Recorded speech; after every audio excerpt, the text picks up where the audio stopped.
Welcome to All Right in Sin City, a podcast about writers and writing in the Windsor-Detroit region.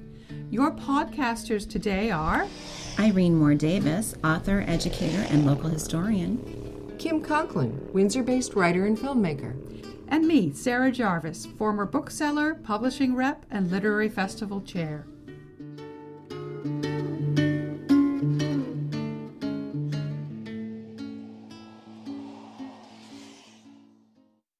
Welcome.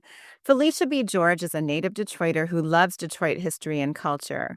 She earned her doctorate in anthropology from Wayne State University, where she is now an adjunct professor.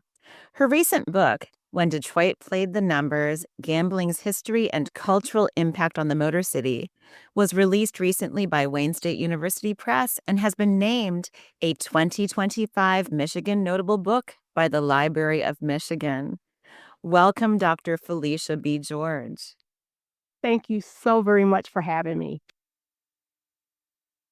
You have the credentials of an anthropologist and you teach anthropology, but it is very evident that you are also a very passionate historian with a deep love for Detroit's history and culture.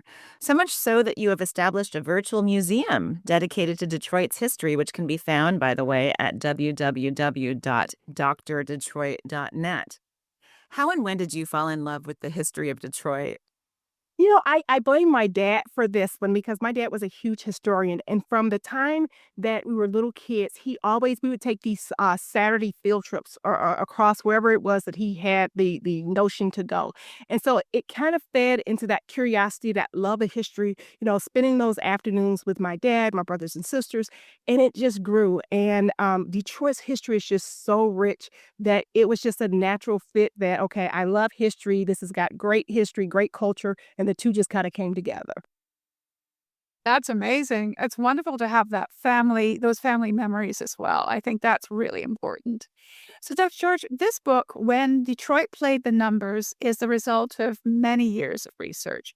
How did you first become acquainted with this history, and what was the spark that launched your research process, do you think? So this is really interesting. This is not what I was initially going to study. So this actually the book came from my dissertation when I was getting my PhD. And initially I go to my chair for my committee and I'm going to study drug dealing and how it's very similar to Fortune 500 companies, how it's ran. And I don't know how we got in the conversation, but we started talking about this illegal gambling that took place years ago. And I was kind of trying to explain how the two were similar and how they evolved. And he stopped me. He said, you know what, tell me some more about this illegal numbers. And so I started telling him about it. And for a lot of years, I grew up with it and didn't realize it. My dad worked at the now closed Union plant. And one of his good friends was actually a numbers operator. And growing up, I didn't know it was illegal. I didn't know what was going on because they kind of kept that quiet from kids. All I knew was that Uncle TJ was the greatest. He would bring me Concord grapes and spearmint gum. And so as I'm telling my chair about this, I'm like, and to this day, illegal numbers are still played in plants. And my husband worked at General Motors and had a connection to it. And he stopped me, my chair, and said, you know what? I really think that your story is actually these illegal numbers. Think about it, and then let's go back and discuss, what it is you want to do. So I went home that night, talked about it with my husband, and I was like, you know what? I think there's something here. And that's how I picked it up and ran with it. Really interesting. So, for those of us who may not be familiar, you talked about playing the numbers. Can you talk a little bit specifically about what you mean by the numbers? And so all it is a game of chance. It's just the illegal lottery. So today's Michigan Daily 3 is a carbon copy of the original numbers game. They actually stole it from these men and women who actually ran these enterprises. So what you do is you pick 3 numbers, and hopefully the 3 numbers that you choose and that you place a wager on are the numbers that's going to be drawn. If they're drawn, then you're a winner. If not, hey, try again another day.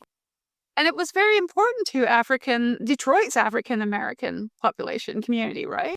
Absolutely, it was. So, what a lot of people don't understand is this whole notion of playing the numbers and gambling. It's as American as apple pie. We brought this love of gambling with us overseas here when the states were formed, and so it was an easy way to raise taxes until it was outlawed, and then slowly but surely the interest came back. And what happened was when this game was brought to Black Detroit, the men and women who ran these numbers organizations, yes, they were doing something illegal. Yes, they profited big time from it. But they were astute enough and cared enough about their community that a lot of the profits they put back into the community. So things like, insurance companies would not have been born and founded had it not been for this money. Sending people to schools for scholarships, giving people jobs. It was really, really important because it was a huge source of economic wealth. Yes. I mean, growing up, I heard all about the numbers from my grandparents and their friends. Really, it was that generation, the grandparents and their contemporaries. There was a guy who lived down the street from my grandparents in Windsor who was sort of the numbers runner and who not only engaged in this enterprise, but kind of gave people some financial hope. But he was also kind of a storyteller and connector who shared all the information about what was happening all around the McDougal Street corridor, which was the traditional Black neighborhood in our city. So for people of African descent who grew up with family in the Detroit River region, whether on the U.S. side or the Canadian side, we've always known the significance of the numbers. I think this history has been a little bit hidden from other people. Can you touch on that? So, I think part of the reason why it was hidden is the fact that we have to understand that it was something that was illegal for a lot of years. So, when it really came to Detroit, the late 1919s, and it was really in the foundation of the Black community. From there up until 1973, it was illegal. And so you didn't talk about it. You knew it existed. You knew the good that came from it. You knew the bad that came with it. But it was something that everyone knew that was illegal. A lot of times, like your parents and neighbors, you knew who it was that did it. And these were people that were really well respected in the community because they were the ones that were the community builders. And so you wanted to protect these people that you respected. And so for a lot of years, you kept it quiet. It was like this the open secret that everyone knew, but you just didn't talk about it because it was illegal. So, lotteries, as you've mentioned, have been part of American history for centuries, and they've been significant in American history. They've done things like funding the American Revolution and other really important projects. But what was different about the way that Detroit African Americans used lottery systems to support themselves, uplift the community, and maintain some cohesion? The difference came with this, and I give a lot of credit to John Roxborough. So John Roxborough is probably best known as being the man who found, cultivated, and promoted Joe Louis. He was Joe Louis's manager. But what a lot of people don't know is he is the fathers of numbers in Detroit. He brings that to the city. And he came from a family that was very educated. His father was an attorney. His mom was a teacher. And they came from Louisiana to Detroit searching for, that American dream of being able for his father to actually practice his law uh, in an atmosphere where he could. And as John was growing up, the expectation was that he and his brothers would carry on that tradition, that they would be educated. And he was very, very smart enough where he could take a step back and say, you know what, because of my color, I don't care how educated I get, I am going to be denied opportunities.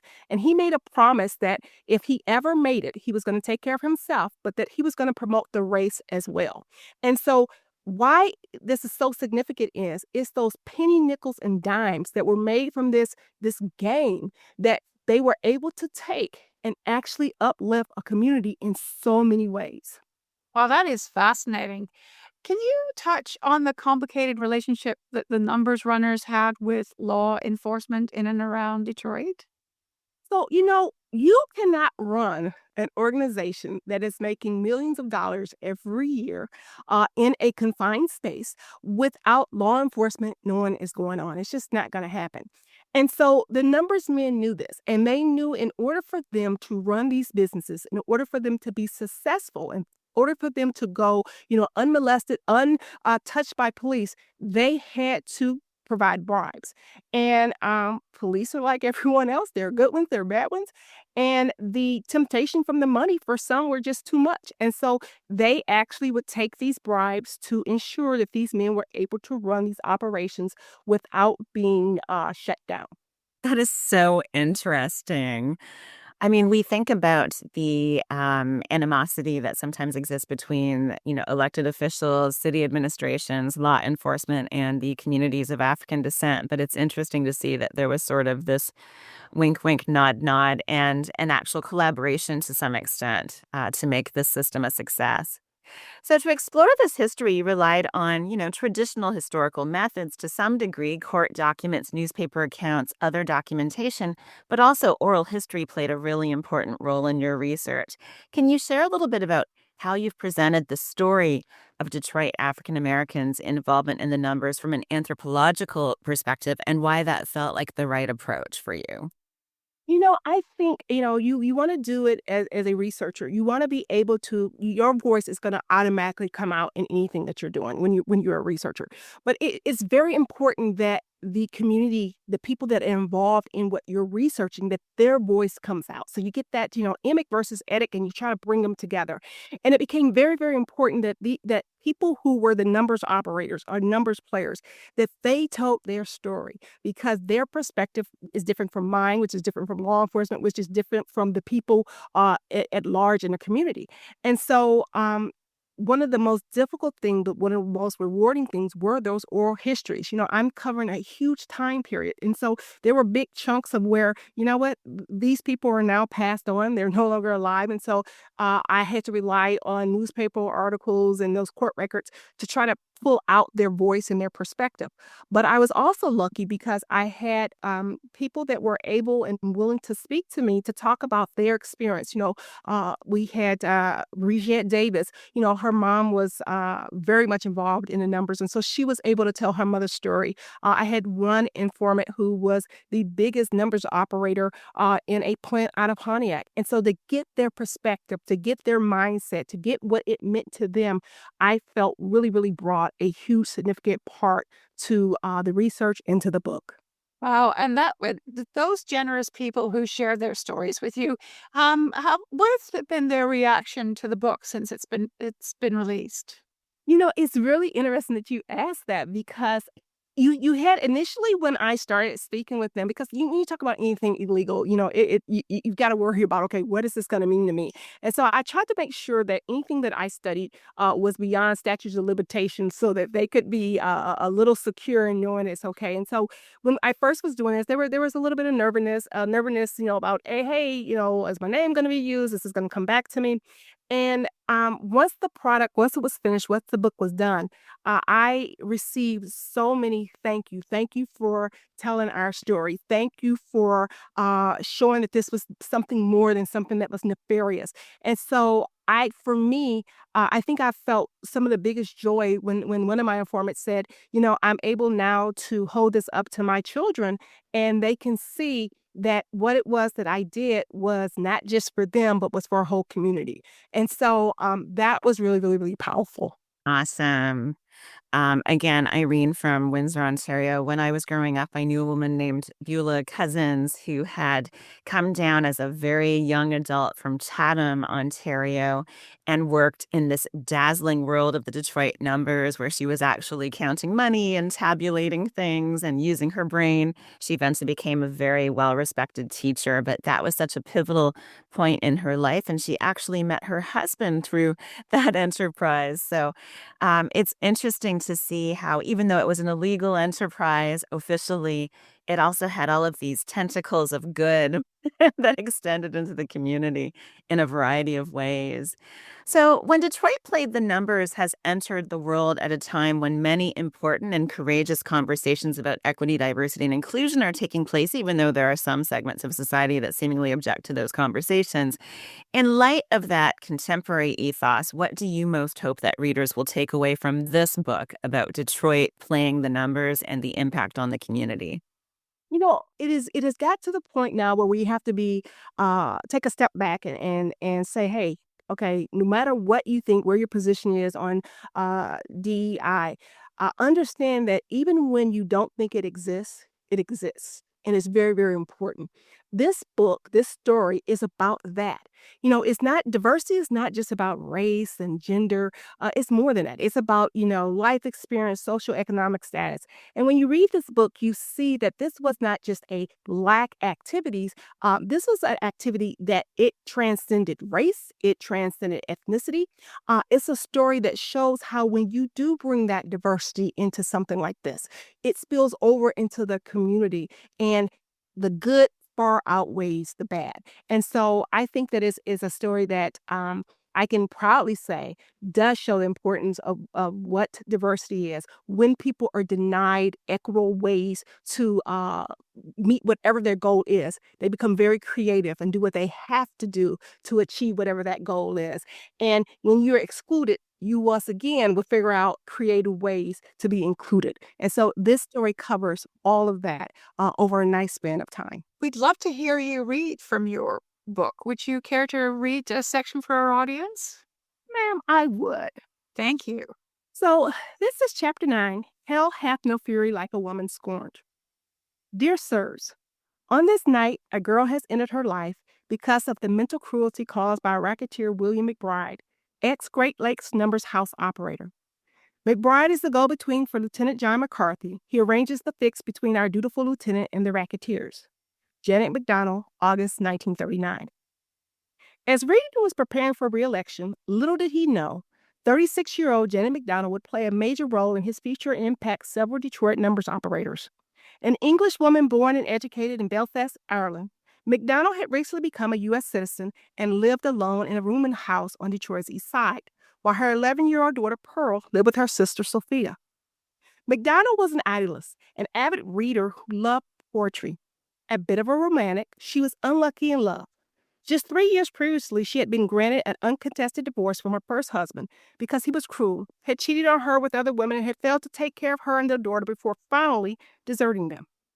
While working as a cashier at an Eastside Detroit market in 1937, McDonald met William McBride, a manager of the Great Lakes Mutuals Company. Shortly after meeting him, McBride secured her a job there, and the two became romantically involved. McBride was born in Corktown, located on Detroit's southwest side, and previously made his living as a bootlegger before being hired to manage the Great Lakes Mutuals Company. Divorced, McBride at 37 had a 10-year-old son. He was described as an average sort of fellow. At 5 feet 9 inches, 170 pounds, with brown hair and blue eyes, there was nothing about him that really stood out. He was a former bootlegger, current numbers operator, and all-time gambler. He tried to paint the picture of success by the way he dressed, with the fancy coupe he drove, and by being a big tipper. Those who were truly successful made fun of him by calling him flashy and the looking glass boxer. Because of the way he pranced in front of mirrors whenever he wore a new tie, McBride was arrested 9 times for various crimes, including possession of gambling equipment, and was known as the man who could get a Detroit police officer promoted to a sergeant for $300. McBride had a close relationship with Richard Reading Jr., who was not only the son of the mayor, but also served as his father's secretary. In July 1939, McBride ended his on-again, off-again romantic relationship with McDonald. McBride urged her for her own good to find some nice fellow. McBride, in breaking up with McDonald, had called her a rat, accusing her of informing on another woman involved in a fraud scheme. In response to the ugly breakup, McDonald became distraught and dramatically vowed McBride would have another woman over her dead body. Early in the day, on August 5, 1939, McDonald picked up Pearl from her sister's house to go on a picnic and horseback riding on Delisle. During the outing, McDonald was irritable. She found fault with little Pearl and with the horses. By the time she and Pearl returned to her room, McDonald's mood had improved. That night, McDonald called McBride, saying she had to see him. At midnight, they met at Woodward Avenue and West Grand Boulevard in the city. McDonald and McBride talked about their breakup. She wanted him to take her to get something to eat, but he refused. Instead, McBride left McDonald and met another woman at a cheap hotel in downtown Detroit for a tryst. Upon his refusal, McDonald retrieved Pearl. McDonald, distraught and distracted with Pearl dressed in a pink taffeta dress, drove around that clear, warm night until Pearl fell asleep. With Pearl sitting next to her in the automobile, she decided to take their lives.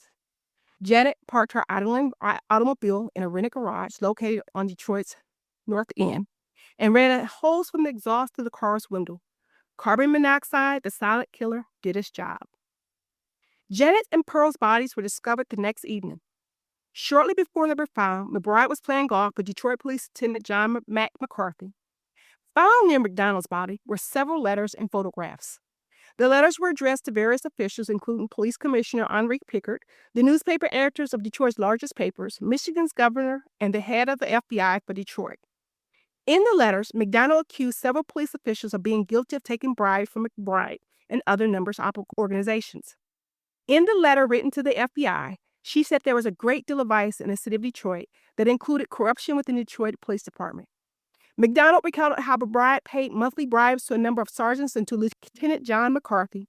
In return, his numbers operations ran free of police interference.